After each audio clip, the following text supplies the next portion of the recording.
What is up? GoodMicWork back at you on a late Monday night. Going to do things a little bit differently this week. I decided that since tonight's Raw was the go-home Raw to Clash of Champions, that I'd come up and review this show individually and also predict the Clash of Champions pay-per-view coming up on Sunday. I am going to be skipping a SmackDown review this week. There's just no time to get one done. And since we're a ways off from No Mercy, I don't expect anything too earth-shattering to happen on the show tomorrow. But that's not going to stop you from getting commentaries out of me. You're still going to get 3 videos this week.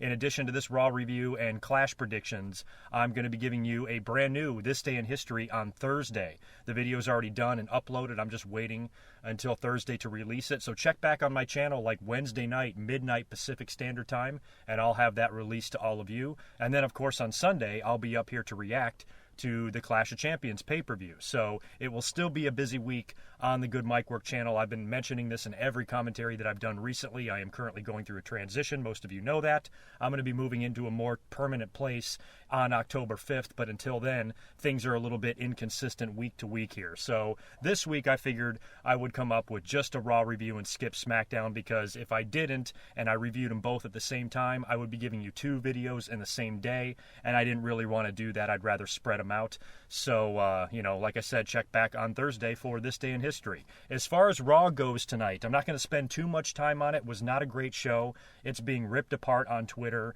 Ironically, I didn't find myself as bored with this Raw as I have in some other shitty Raws that we've had recently. I think this Raw definitely had its moments, but, I mean, at best, you can't give this thing anything more than a C rating, I would assume. They spent a lot of time tonight building up the 2 big matches at the pay-per-view, or the 2 biggest, I guess you would call them, and that's Seth Rollins and Kevin Owens for the Universal title, and Roman Reigns and Rusev for the U.S. title. The show opens with Roman Reigns making his way down to the ring, and luckily, before he can even start talking, Stephanie interrupts him, and she doesn't get very far before Mick Foley interrupts her. So all 3 of them are in there talking about the events of last week in the main event, the way Rusev came out there and interfered and cost Roman the match against Kevin Owens. So Mick Foley decides that he's going to make another match between Roman Reigns and Kevin Owens in the main event of Raw, and it's going to be inside of a steel cage. And that was kind of weird. I wasn't sure what sense that made. And then also he said that the 2 people that interfered in the main event last week would go one-on-one in the opening match, Rusev versus Seth Rollins. Mick Foley also announced officially that Roman Reigns would be getting a U.S. title shot against Rusev at the Clash of Champions. That's a match we knew they were going to make. Kevin Owens comes out to complain about this, but it basically falls on deaf ears, and the show opens with Seth Rollins versus Rusev. This match was pretty good. I mean, Seth Rollins has been working with a lot of heels lately, so I don't know if he's full-blown babyface yet or he's just on the cusp. But he works out with Rusev. It ends in a double count-out, which is kind of shitty, but really, at the same time, you didn't really want either one of those guys to take a loss at this point. So they did the double count-out, which I guess I was fine with, and then they tried to make it exciting at the end when Seth Rollins and Rusev were brawling all up the ramp, and they wound up near the commentator's table, and Seth threw Rusev off the stage. Then he stood on the announce desk and dove off onto Rusev. So Seth Rollins really enjoyed diving off of shit tonight on Monday Night Raw. We might as well fast forward right to the main event while we're on this subject. I didn't think this made a whole lot of sense to put these guys in a cage match. I understood that Roman Reigns got fucked over last week. He deserves, I guess, another shot at Kevin Owens, but not if there's nothing on the line.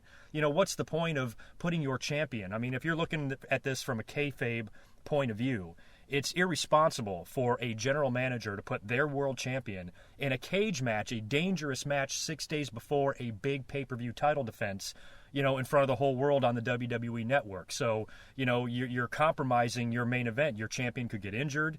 You know, you could be putting your champion at a disadvantage. You could be doing a whole bunch of shit wrong by booking a match like this. So I didn't think it made much sense from a GM perspective to book this match at all, unless, number one, it was for a shot at the title, or number 2, it was for the title. So just a cage match for the sake of a cage match, I didn't really agree with.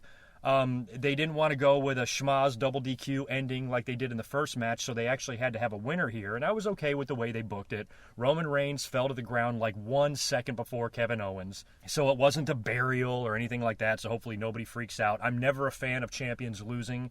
But this was a cage match with a whole bunch of shit going on, and Roman like barely ekes out a victory. No big deal, provided Kevin Owens retains the title at Clash. He can keep on rolling as the awesome champion that he is. I don't think it's going to really crush him that much to have lost to Roman in the way he did. If it was last week and it was a one-on-one match with no interference and Roman Reigns beat him clean, I would have been pissed. But as far as this cage match goes, I didn't really bother me at all. Now, I know a lot of fans are pissed off about the Roman Reigns thing, but I kind of tweeted about it tonight. I'm like, I think everybody needs to relax. We got what we wanted. Roman Reigns is out of the world title picture. We all felt, including myself, that his push was coming too fast, too strong, and too aggressively, and WWE was insisting on pushing him no matter what the fans said. I like the fact that he's a controversial character. It's just like John Cena. He really generates a huge reaction from the crowd, even if it's negative. In my mind, any reaction is better than no reaction. Roman Reigns coming out gets a hell of a lot more reaction than the Shining Stars. So yes, people hate Roman Reigns, but they like to be vocal about that, and WWE is never going to stop pushing guys that give the fans that reaction. It's the same thing with John Cena. Whether you love him or hate him, you are screaming at the top of your lungs for him. And Roman brings that same type of energy and controversy along with him. So I don't mind the guy being at the top of the card. But the fact that he got hit with that wellness policy violation and the WWE completely took everything away from him, that huge, crazy monster push, the guy never lost. He was a 3-time WWE champion in a span of 7 months. They were pushing the fuck out of this guy. And they really pulled back on that, taking him out of the world title picture and having him lose clean time and time and time again. So him getting a U.S. title shot, who cares? God, people are like, oh, if he beats Rusev, it's the worst thing in the world. I don't think so. I got no problem at all with Roman Reigns wearing that U.S. belt any more than I had a problem with John Cena wearing it. To me, it's a big-time name on a secondary championship. Guys have held that belt lately. John Cena, Rusev have really done a good job of elevating that belt. This guy main evented WrestleMania with Brock Lesnar. If he's holding the U.S. belt, that's hardly an injustice. That's hardly a travesty, and that hardly is the worst thing WWE's ever done, and I don't think there's any need to riot about it. And I wouldn't be surprised at all if Roman Reigns walks out of the Clash of Champions with that big red, white, and blue belt around his waist. But I'll get into my predictions on that later on. As far as what else happened on Monday Night Raw, we had Mick Foley making it a triple threat match with the girls. There was a backstage segment. He was approached, I think, by Dana and Charlotte. Charlotte hates Dana.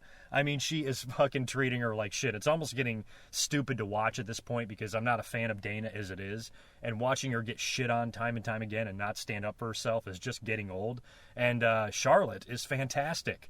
I mean, I love Charlotte. She's probably my favorite woman in the WWE, but I really wanted to slap the bitch in the face the way she was talking to Dana and stuff. She is so good at being a bitch. She just exudes this cuntiness about her, and she plays it off so perfectly. I think she's found her niche as a heel. I think she could be the Edge of women's heels. I really do.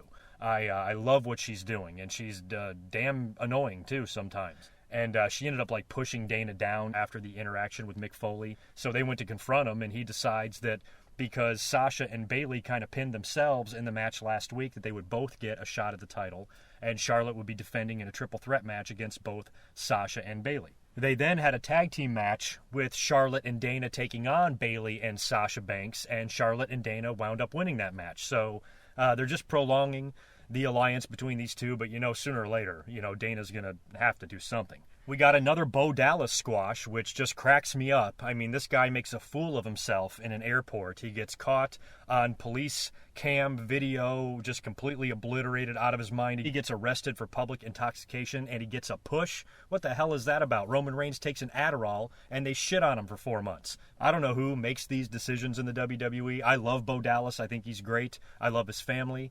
So the fact that he's getting a pass here really doesn't bother me. I mean, he could be punished in other ways. Who knows what WWE is doing to him behind the scenes. But at least on TV, he is as strong as he has ever looked on the WWE's main roster. So, they look like they might be taking Bo Dallas seriously, possibly because he is getting squash matches, but they could easily pump the brakes on that too and completely turn this guy into the joke that he was and a Santino Marella type character within a matter of months. So we'll have to wait and see. Right now, they seem to be building him for something. So good for Bo Dallas. Glad you escaped that. Crisis averted. If WWE was going to punish you for what happened in the airport, I think they would have already done it by now. So it looks like no harm done. In an extremely predictable match on Raw, you knew the way this was shaping up between Cesaro and Sheamus that they would eventually have the deciding match at the Clash of Champions. So you knew Cesaro was going to have to come out with a victory here because he's down 3-2 against Sheamus. They have match number 6 tonight on Raw. It was a little bit sloppy. It wasn't my favorite work between these two. I think it could have been a little bit better considering how they're working with each other literally every night here. So it wasn't the most exciting match of the night, but Cesaro ended up beating him with his finisher and pinning Sheamus, and now it's 3-3, and we have match number 7 at the pay-per-view. I'll get into that a little bit more when I do my predictions as well. Now next we had a pretty interesting segment involving Chris Jericho, and a little bit confusing one too. Jericho approaches Mick Foley backstage. He's all pissed off at him, thinks he's a shitty general manager, and he's making a list of all the things wrong with Mick Foley, and we all started marking out on Twitter because we all know how awesome it is when Chris Jericho makes lists. And I thought to myself, man, I hope his list is 1,004 numbers long. I hope when he starts listing all the things wrong with Mick Foley that he yells out armbar. I would straight up ejaculate if that happened. But he's got a little clipboard and a piece of paper, and he's writing everything down, and then he gets in the ring and starts talking about how bad Mick Foley sucks. And then he just starts getting interrupted by everybody. Enzo and Cass, Gallows and Anderson, New Day, everybody involved in the tag team division comes out there to interrupt. They all start cutting promos on each other. Sami Zayn, who Chris Jericho will be facing at the Clash of Champions, also comes out there. An impromptu 10-man tag is made, and Enzo and Cass and the New Day and Zayn defeat Jericho, Gallows and Anderson, and the Shining Stars when Enzo, I think, pinned Epico with a top rope splash or whatever. But what was interesting about this match is that WWE on the Raw pre-show advertised Chris Jericho having a mystery guest on the highlight reel. And it looks like they completely scrapped the segment. I even tweeted about it during the Raw pre-show. It was like a silhouette of whoever the guy was going to be, and I thought the guy looked like Tyson Kidd. I have no idea what the deal with him is. A lot of people say he's never going to wrestle again, but they never even had the segment. They completely scrapped the whole thing, I guess. So I'm really curious to see on the sheets tomorrow or the websites why this segment did not take place, if it was cut due to time or if it was cut due to something else.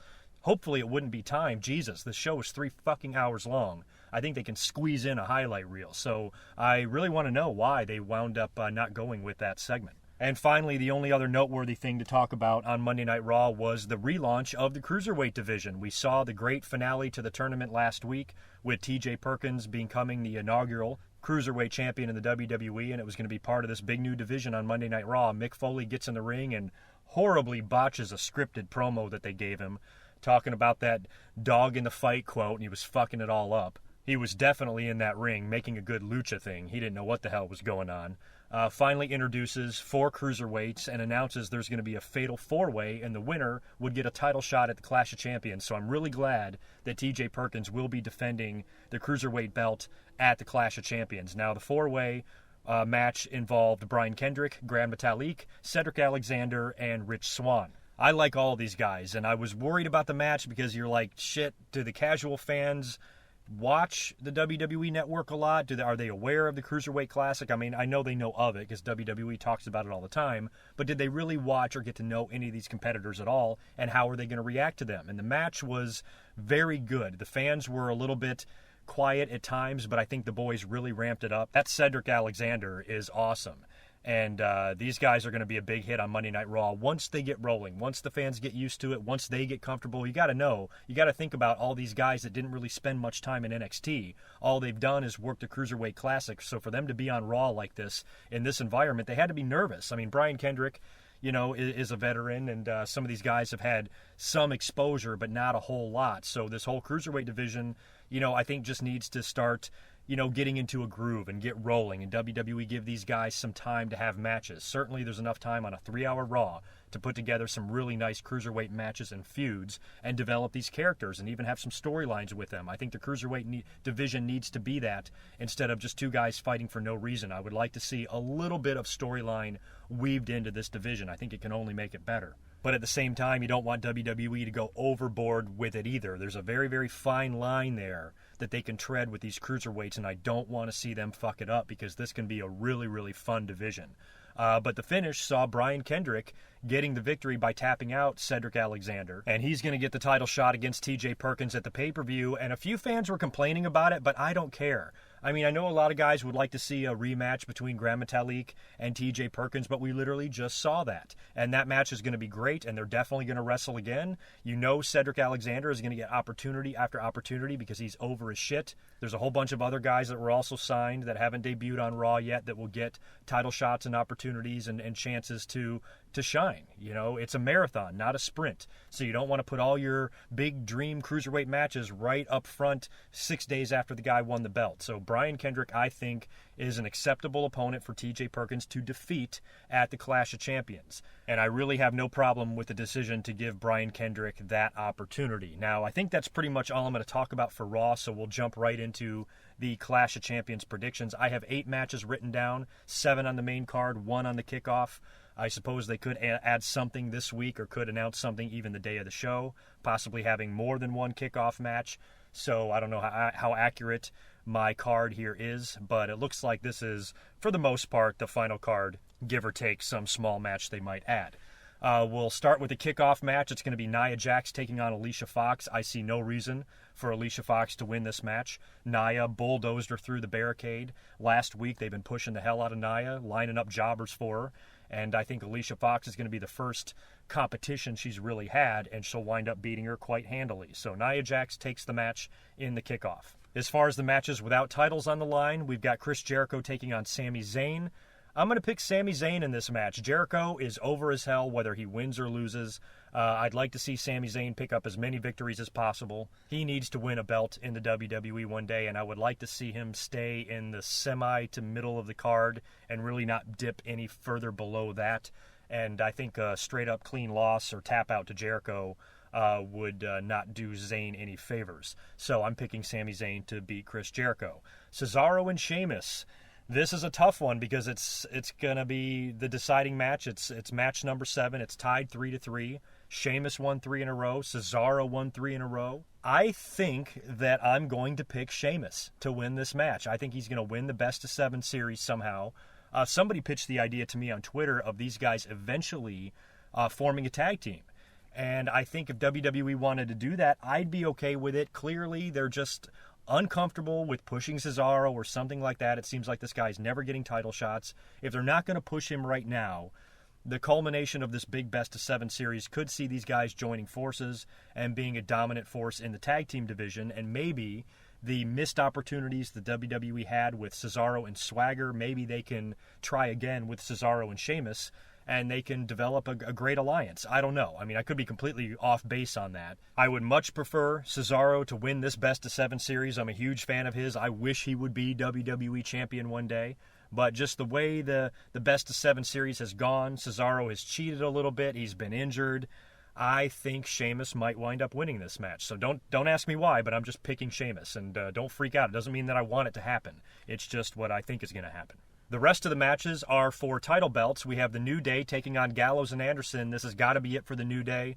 I've been saying since the moment Gallows and Anderson came in to the WWE that they should be the team to take the belts off of the New Day. The New Day is still super entertaining. They're super over. Their whole shtick is very nice and good. They've been champs for a while, and I think Gallows and Anderson need to take those belts off those guys. I think it is now time. They've had a long, long run with it. I can't think of a better team currently in the WWE to give those belts to than those guys, and that's what I'm hoping they do. So I'm picking Gallows and Anderson. Cruiserweight Championship, I just talked about it. TJ Perkins defending against Brian Kendrick. You got to go with TJ Perkins here. I mean, the guy has not even debuted on Raw yet. He had an interview on the Raw pre-show, but he wasn't a part of that Fatal 4-Way, so he hasn't even shown up on Raw. How can the champion lose already before he even appears? So I think Brian Kendrick is just an opponent for TJ Perkins to beat, which is why I don't have a problem with him winning and getting this opportunity over Gran Metalik or anybody else, because all those guys are going to be getting shots in the future. And I'm all for the Cruiserweight title changing hands, maybe a little more frequently than some of the other belts, but not this frequently. I mean, the guy just won it. It's not time to take it off of him. So TJ Perkins all the way in this match. Charlotte defending against Bayley and Sasha Banks in a triple threat match. I would like to see Charlotte keep rolling here. However, with all the heat they've been building up between her and Dana Brooke, you have to wonder if Dana Brooke snaps in the women's title match and costs Charlotte the belt. But who does she cost it to? Does Sasha get the victory or does Bayley? I mean, I think Charlotte would be the likely one to pick here, but WWE has swerved us before. We didn't expect Sasha to win the belt on Raw. We expected her to win it at SummerSlam, and we also expected her to successfully defend at SummerSlam, and she didn't, and Charlotte took it off of her.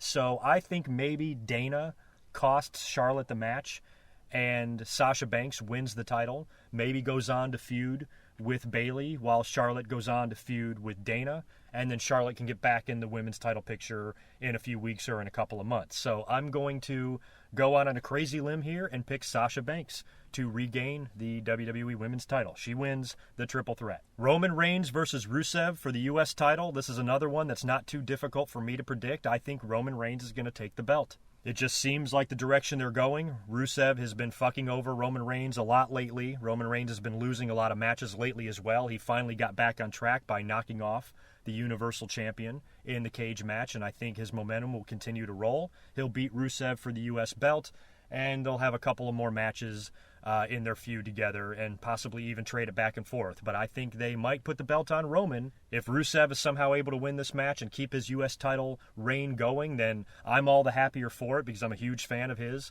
and Lana. I think they're great. So, if it was up to me, I would pick Rusev. I would want him to win just because I like him and I think he's awesome. But the way it looks to me is that WWE will be putting the U.S. belt on Roman Reigns. So Roman will be your next champ is what I'm predicting. Main event time. Kevin Owens versus Seth Rollins. I don't know how they're going to do it. We have not seen Triple H since Monday Night Raw. I wouldn't be surprised at all if he made another appearance in this match. At the end of the day, I think Kevin Owens needs to walk out of this match as champion. He just lost a cage match to Roman Reigns on Raw. I think his title reign would be way too quick if they yanked it off of him already. He's clearly doing a good job. He's having great matches. He's great on the mic. He can still continue his feud with Seth Rollins, especially if they have all sorts of interference. You could have Triple H getting involved. You can have Stephanie and Mick Foley sticking their nose in the business as well. I expect a lot of drama in this main event. And whatever they wind up doing, I think Kevin Owens does lay on top of Seth Rollins for the 1-2-3 and retain the title. So I'm picking 3 title changes in this pay-per-view, which I think is a lot. I think I could be wrong about the women's match. The only titles that I'm kind of certain about are Roman Reigns picking up the U.S. belt and Gallows and Anderson picking up the tag belts. Sasha is just kind of a wild guess, but I definitely don't think that Kevin Owens should be dropping the belt just yet. I think he needs to keep it a little bit longer, and I'm fine with him keeping it until the Royal Rumble or longer. I want to see Seth Rollins wear that belt again as well. So if they have Triple H interject himself again and pedigree Seth Rollins, that could be your full-blown babyface turn, and Kevin Owens and Seth can continue to work together as heel versus babyface in the next couple of months, and Seth can get more matches and maybe eventually win it in the future. But for Clash of Champions, I think Kevin Owens needs to retain to maintain his momentum as one of WWE's new top stars. So that is it for this episode. Like I said, check back on Thursday with a brand new This Day in History. It's a very fun episode. I think you guys are going to enjoy listening to the memories I have of that day on 2 different years, by the way. So it's going to be a lot of fun. And then, of course, on Sunday, I'll be live tweeting throughout the duration of Clash of Champions, and I will come up here and review and react to the show after the pay-per-view concludes. So you guys have a great rest of your week. I'll talk to you in just a couple of days. Until next time, peace.